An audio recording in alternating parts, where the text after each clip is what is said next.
कोई शरीफ आदमी नहीं चाहता है कि उसके दरवाजे पर पुलिस आए।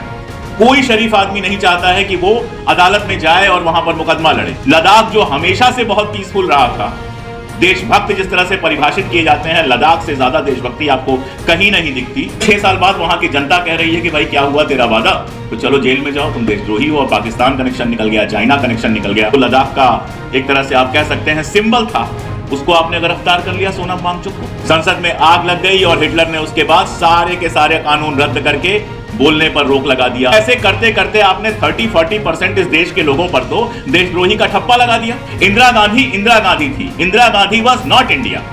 जिसने भी कहा इंदिरा इज इंडिया, वो इंडिया का दुश्मन था और इंडिया के लोकतंत्र का दुश्मन था। जब तक ये भरोसा है कि हम लोकतंत्र से सरकार बदल सकते हैं, तब तक तमाम परेशानियों के बाद हिंदुस्तान जिंदाबाद रहेगा। 302 हम सब लोग जानते हैं, जिन्होंने फिल्में देखी होंगी बॉलीवुड की, उनको भी पता है कि 302 में सजाए मौत होती है।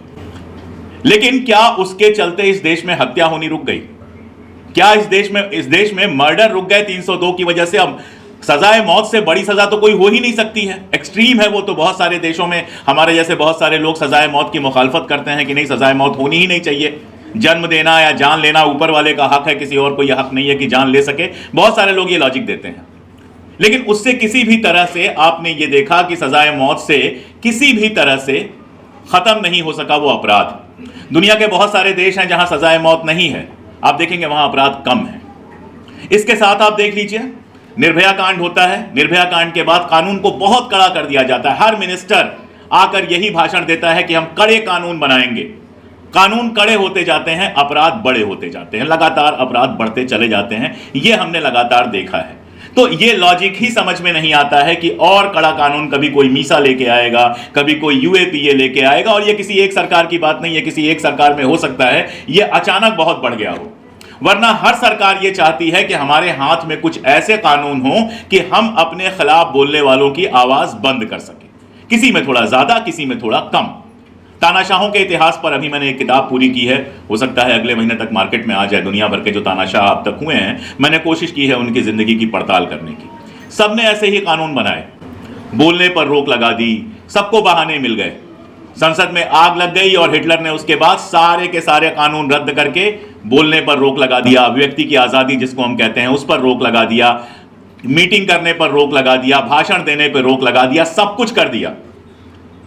मकसद क्या था? मकसद किसी अपराध को रोकना नहीं था। मकसद सिर्फ इतना था कि मेरी सत्ता बनी रहे और मेरे खिलाफ कोई एक लफ्ज न बोल सके। जो बात बार बार यहां से कही जा रही है, जब आप 5 साल जेल में रह जाते हैं प्रोसेस में ही, और 5 साल तो अभी तक हुए हैं, आगे कितने होंगे हम नहीं जानते हैं। जब 5 साल, 7 साल, 8 साल आप प्रोसेस में जेल में रह जाते हैं, चाहे कोई भी हो, आपसे मान लीजिए कोई अपराध हुआ नहीं हुआ, कोर्ट बैठी है, पुलिस बैठी है ये तय करने के लिए कि आपने अपराध किया कि नहीं किया।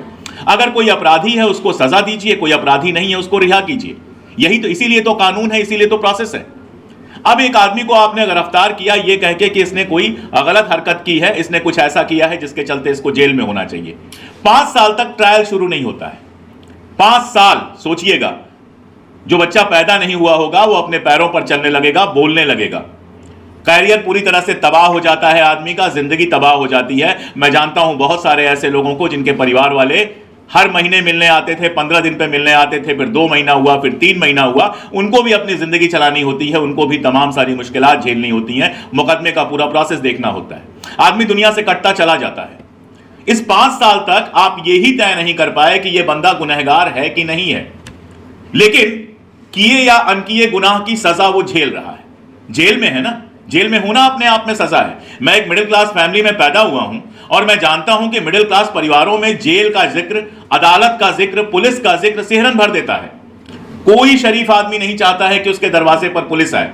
कोई शरीफ आदमी नहीं चाहता है कि वो अदालत में जाए और वहां पर मुकदमा लड़े, जब तक बहुत जरूरी ना हो जाए। और यहां आप पीएचडी कर रहे आदमी को, जो आदमी पीएचडी कर रहा है, ऐसे आदमी को जो विदेश से अपनी नौकरी छोड़कर यहां पर आया है, या ऐसे आदमी को जो समाज सेवा कर रहा है, ऐसे लोगों को उठाकर आप जेल में डाल देते हो और 5 साल तक कोई प्रोसेस नहीं चलता है। मैं नहीं जानता कानून, लेकिन ऐसे ही सिर्फ इस एग्जांपल से मैं कह सकता हूं कि यह जुल्म है, यह नाइंसाफी है, यह इंसाफ नहीं हो सकता। यह इंसाफ हो ही नहीं सकता कि 20 साल कोई जेल में रहे और बाहर निकले तब, जब 20 साल बाद यह तय हो कि वो गुनहगार नहीं है। ऐसे में तो पूरा सिस्टम गुनहगार हो जाता है, ऐसे में तो वो वकील गुनहगार हो जाते हैं, वो जज गुनहगार हो जाते हैं कि जब तक ये नहीं होगा कि जो लोग उसको गिरफ्तार करने के लिए, उसके खिलाफ फर्जी केस बनाने के लिए, उसके खिलाफ फैब्रिकेटेड सबूत इकट्ठा करने के लिए जिम्मेदार हैं, जब तक उनको सजा नहीं मिलेगी। आप कड़ी सजा की बात कर रहे हो, ठीक है, जो अपराधी है उसको कड़ी सजा मिले, लेकिन जिसको जबरदस्ती अपराधी बनाया जा रहा है, तो जो लोग किसी को अपराधी बनाकर उसके जिंदगी के 20 साल बर्बाद कर रहे हैं, क्या वो गुनाह नहीं है? क्या उनको जेल में नहीं होना चाहिए? क्या उनके खिलाफ सजा नहीं होनी चाहिए? क्या वो रिटायर होकर, रिटायरमेंट बेनिफिट लेकर एक शरीफ आदमी की जिंदगी जीते रहें और समाज में खड़े होकर भाषण देते रहें, और एक बेगुनाह 20 साल तक जेल में रहने के बाद जब निकले तो उसका मोहल्ला उसको आतंकवादी कहे? अरे छोटे शहरों में आप 10 दिन जेल में रह के निकल आइए, मोहल्ला आपको शक की निगाह से देखने लगता है, सोचता है कि कुछ ना कुछ गड़बड़ किया होगा तभी जेल में गया है। ऐसे ही आपकी बेइज्जती हो जाती है। हम लोग मूवमेंट में जेल जाते थे तो घर जब गांव पे खबर पहुंचती थी तो नाना बाबा कहते थे कि गांव में किसी को पता नहीं चलना चाहिए, जबकि हम लोग आंदोलन में जेल जाते थे, छात्र आंदोलन में जेल जाते थे। तो यहां जहां पुलिस घर से उठा के ले जाए, आदमी 15 दिन जेल में रह के जाए तो उसका कैरियर, उसकी इज्जत सब तबाह हो जाती है, और यहां आप 5-5 साल तक जेल में रखते हैं। और सारी प्रॉब्लम क्या है? सारी प्रॉब्लम बस इतनी है कि सरकार डायलॉग में भरोसा नहीं रखती है। सरकार बातचीत किसी से नहीं करना चाहती है। सरकार को लगता है कि बस हम ऐसी गद्दी पर बैठे हैं कि यहां से हुक्म देंगे, और जो हमारे हुक्म की तामील में जरा सा भी ना करेगा वो देश का दुश्मन है। आप देखिए, आपने आसाम में, बंगाल में, सारी जगहों पे जिस तरह का प्रोसेस चलाया है, एक बड़ी आबादी को आपने परेशान करके रखा है, तंग करके रखा है, बताने की जरूरत नहीं है। कश्मीर के जो हालात हैं बताने की जरूरत नहीं है। लद्दाख जो हमेशा से बहुत पीसफुल रहा था, देशभक्त जिस तरह से परिभाषित किए जाते हैं, लद्दाख से ज्यादा देशभक्ति आपको कहीं नहीं दिखती। लद्दाख में भी आपने जो लद्दाख का एक तरह से आप कह सकते हैं सिंबल था, उसको आपने गिरफ्तार कर लिया, सोनम वांगचुक को। सरदारों को आपने खालिस्तानी साबित कर दिया। जिन सरदारों ने खालिस्तान मूवमेंट में अपनी जान गंवाई, पंजाब का ही तो लहू बहा है। विभाजन हुआ तो पंजाब का लहू बहा, 84 के पहले वहां जो कुछ हुआ तो उसमें पंजाब का लहू बहा, और 84 के बाद जो दंगे हुए उसमें पंजाब का लहू बहा। तो जिस पंजाब से आपने हमेशा लहू लिया है, इस देश के निर्माण में जिसका लहू लगा हुआ है, आपने उनको खालिस्तानी साबित कर दिया। और ऐसे करते करते आपने 30-40% इस देश के लोगों पर तो देशद्रोही का ठप्पा लगा दिया। ऐसे देश बनता है कि बढ़ता है? किसी भी मुल्क के अंदर मान लीजिए इस हाल में हम बैठे हुए हैं और कहते हैं ये आधे हमारे दुश्मन हैं, तो वो तो दुश्मन नहीं होंगे तो भी बन जाएंगे, या कम से कम दुश्मनाना उनके मन में एक भाव तो पैदा हो ही जाएगा। मुल्क बनता है दोस्त बनाने से, मुल्क बनता है बात करने से। भारत जैसे देश में अगर आप जोड़ने की जगह लगातार तोड़ने की बात करोगे और फिर कहोगे मैं टुकड़े टुकड़े गैंग हूं, ये यहां जो बैठे हैं ये टुकड़े टुकड़े गैंग हैं। टुकड़े टुकड़े गैंग तो वो हैं जो इस देश की पूरी मेंटालिटी को तमाम टुकड़ों में लगातार बांटते चले जा रहे हैं। कोई सड़क चलता आदमी एक 40 साल प्रैक्टिस किए हुए वकील को आकर कह सकता है कि तुम देशद्रोही हो। कोई सड़क चलता आदमी सोशल मीडिया पर किसी को भी लिख सकता है कि वो देशद्रोही हो। उसको ये वाला सर्टिफिकेट देने की लियाकत कहां से मिली? क्योंकि वो बीजेपी का सपोर्टर है, क्योंकि वो दिन रात गालियां देता है। एक बात बहुत साफ समझ लेनी चाहिए, और ये सब जानते हैं लेकिन मानते नहीं है सत्ता में आने के बाद, देश और लीडर दो अलग अलग होते हैं। इंदिरा गांधी थी, Indira Gandhi was not India. जिसने भी कहा इंदिरा इज इंडिया, वो इंडिया का दुश्मन था और इंडिया के लोकतंत्र का दुश्मन था, जो भी था वो। और ऐसे ही जो कहता है कि मोदी इज इंडिया, वो मोदी का भी दरअसल दुश्मन है और इंडिया का दुश्मन तो है ही। कोई भी व्यक्ति देश नहीं हो सकता। संविधान की वो किताब देश हो सकती है, हम सब मिलकर देश हो सकते हैं, और हम सब मिलकर किसी को देश चलाने का अधिकार दे सकते हैं। लेकिन वो संविधान की जो किताब है, वो हमारा जो आईन है, वही हमें यह भी हक देता है कि जिसको बड़ी इज्जत से हमने कुर्सी पर बिठाया है, उतनी ही इज्जत से उसकी कुर्सी हम छीन लें। यह हमें खून बहाने की इजाजत नहीं देता, यह हमें पत्थर चलाने की इजाजत नहीं देता, यह हमें किसी तरह की हिंसा करने की इजाजत नहीं देता। लेकिन यह इजाजत तो देता है ना कि हम एहतजाज कर सके, जहां पर हमारे जायज हक हों, जहां हमारे साथ गलत हो रहा हो हम आवाज उठा सकें। वो आपके लिए अनलॉफुल एक्ट बन जाता है, वो आपके लिए अपराध बन जाता है। जब कोई हक की आवाज उठाता है, कोई सीएए की आवाज उठाए, तो वो यूएपीए लगाने के काबिल हो जाता है।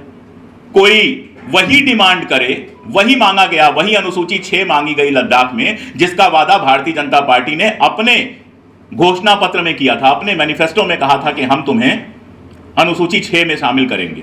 और जब 6 साल बाद वहां की जनता कह रही है कि भाई क्या हुआ तेरा वादा, तो चलो जेल में जाओ, तुम देशद्रोही हो। और पाकिस्तान कनेक्शन निकल गया, चाइना कनेक्शन निकल गया, पता नहीं कौन कौन सा कनेक्शन निकल जाएगा, आर्थिक दिक्कतें आ गई, सब कुछ आ गया।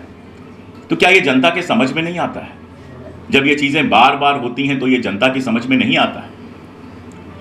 क्या क्या बोलूं, रोज बोलना होता है, क्या क्या बोला जाए समझ में नहीं आता है। लेकिन एक बात बिल्कुल तय है, जितना मैं इस देश को जानता हूं और जितना मैं इस दुनिया को जानता हूं, दुनिया का कोई तानाशाह अमर होकर नहीं पैदा हुआ। जैसे मैं पैदा हुआ, जैसे आप पैदा हुए, जैसे हम दाल रोटी खाते हैं, थोड़ी महंगी थोड़ी सस्ती, वो भी खाता है और एक दिन उसको भी जाना होता है, कुर्सी से भी जाना होता है और दुनिया से भी जाना होता है। यह हर इंसान के लिए बना हुआ है, कोई नई चीज नहीं है। याद उस बात को किया जाता है जो उस कुर्सी पर बैठकर कोई करता है। और वो एक शेर है ना कि वो एक शख्स जो तुमसे पहले यहां तख्त नशी था, उसे भी अपने खुदा होने का इतना ही यकीन था।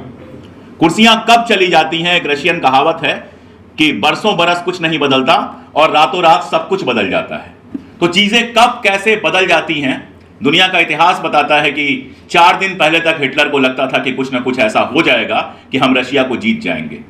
इतिहास बताता है कि दुनिया के हर तानाशाह को लगता था कि बस अब हम हैं तो हम हैं। जियाउल हक को लगता था कि एक प्राइम मिनिस्टर को हमने फांसी पर चढ़वा दिया, बाकी पूरे पाकिस्तान को कब्जे में कर लिया, अब हमारा क्या हो सकता है। किसको मालूम था कि उनको भी एक दिन गद्दी से जाना है।